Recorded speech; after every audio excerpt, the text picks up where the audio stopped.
नमस्कार। आज हम बात करने वाले हैं प्रेजेंटेशन के उन आखिरी लेकिन सबसे जरूरी कदमों के बारे में। वो कदम जो एक अच्छी खासी प्रेजेंटेशन को एक शानदार यादगार प्रेजेंटेशन में बदल देते हैं। तो चलिए सीधे मुद्दे पर आते हैं।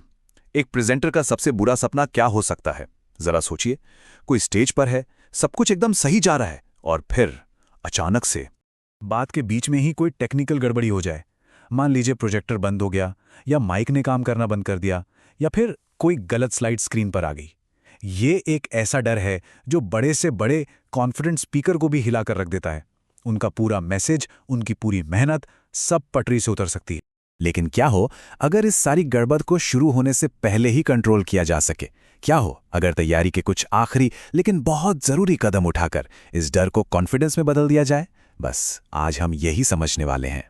तो इस डर को भगाने का पहला कदम है सफलता के लिए एक मजबूत स्टेज तैयार करना। और यह सिर्फ टेक के बारे में नहीं है, नहीं, ये एक ऐसी मजबूत नींव बनाने के बारे में है जिस पर एक शानदार प्रेजेंटेशन टिक सके। और ये बात कितनी सही है? सेटअप सिर्फ टेक्नोलॉजी के बारे में नहीं है, ये मन की शांति के बारे में है।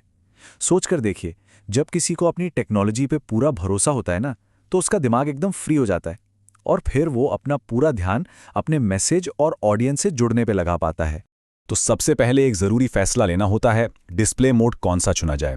देखिए, ज़्यादातर फॉर्मल डिलीवरी के लिए प्रेजेंटर व्यू सबसे बेस्ट है। इसमें स्पीकर को अपनी नोट्स, टाइमर और अगली स्लाइड दिखती रहती है, जबकि ऑडियंस को सिर्फ मेन स्लाइड नजर आती है।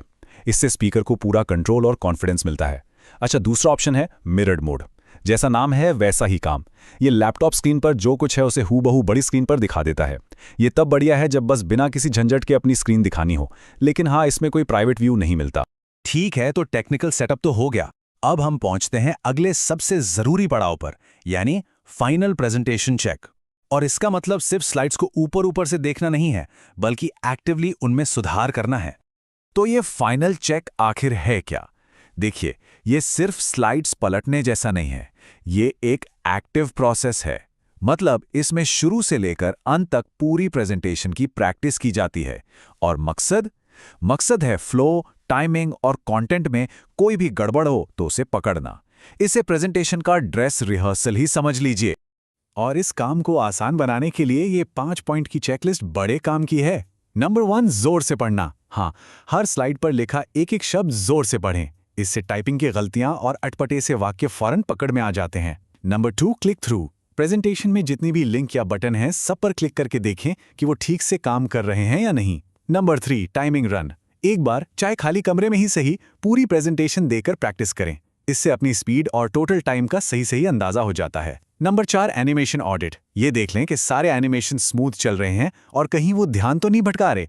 और सबसे आखिर में सबसे जरूरी, वेन्यू टेस्ट। अगर हो सके तो प्रेजेंटेशन को उसी इक्विपमेंट पर चलाकर जरूर देखें जिसका इस्तेमाल असल में होने वाला है। अच्छा, चलिए मान लेते हैं कि प्रेजेंटेशन एकदम जबरदस्त गई, लेकिन काम अभी खत्म नहीं हुआ है। अब हम बात करेंगे कि आखिरी स्लाइड के बाद भी प्रिंटेड मटेरियल की मदद से अपने मैसेज को लोगों के दिमाग में लंबे समय तक कैसे जिंदा रखा जाए। तो अब एक बड़ा सवाल उठता है, प्रेजेंटेशन खत्म हो गई, पर यह कैसे पक्का किया जाए कि जो मैसेज दिया गया है वो ऑडियंस को याद भी रहे? इसका एक बहुत ही मजबूत तरीका है, उन्हें कोई प्रिंटेड मटेरियल देना। लेकिन प्रिंट क्या करना है, ये पूरी तरह से इस बात पर निर्भर करता है कि लक्ष्य क्या है। ये टेबल इसे बहुत अच्छे से समझाती है। देखिए, अगर मकसद है मैक्सिमम विजुअल इंपैक्ट, तो फुल पेज स्लाइड्स सबसे बढ़िया हैं। अगर ये चाहते हैं कि ऑडियंस नोट्स ले सकें, तो फिर एक पेज पर 3 स्लाइड्स वाला फॉर्मेट जिसमें लिखने की जगह भी हो, वो बेस्ट है। डिटेल में रेफरेंस के लिए नोट्स पेज से बेहतर कुछ नहीं। इससे ऑडियंस को स्लाइड के साथ साथ उसकी पूरी स्क्रिप्ट भी मिल जाती है। और अगर बस एक क्विक समरी देनी है, तो आउटलाइन व्यू जो सिर्फ टेक्स्ट दिखाता है वो काफी। तो चलिए इन सब बातों को समेटते हैं। एक जबरदस्त फिनिश के लिए 3 बातें हमेशा याद रखिए। पहली, अपने माहौल को कंट्रोल कीजिए, मतलब अपना टेक सेटअप पहले से ही सोच समझ कर चुनिए। दूसरी, एक्टिव होकर प्रैक्टिस कीजिए। देखने से ज्यादा जरूरी है चेकलिस्ट की मदद से सुधार करना। और तीसरी, टॉक के बाद का भी सोचिए। सही हैंडआउट्स का इस्तेमाल करके अपने मैसेज को हमेशा के लिए यादगार बनाइए। और चलिए इस एक सवाल के साथ इस चर्चा को समाप्त करते हैं। स्लाइड्स तो खत्म हो गई हैं, पर क्या मैसेज की तो बस अभी शुरुआत हुई है। याद रखिए, एक बेहतरीन प्रेजेंटेशन का अंत असल में एक बड़ी बातचीत की शुरुआत भी हो सकता है।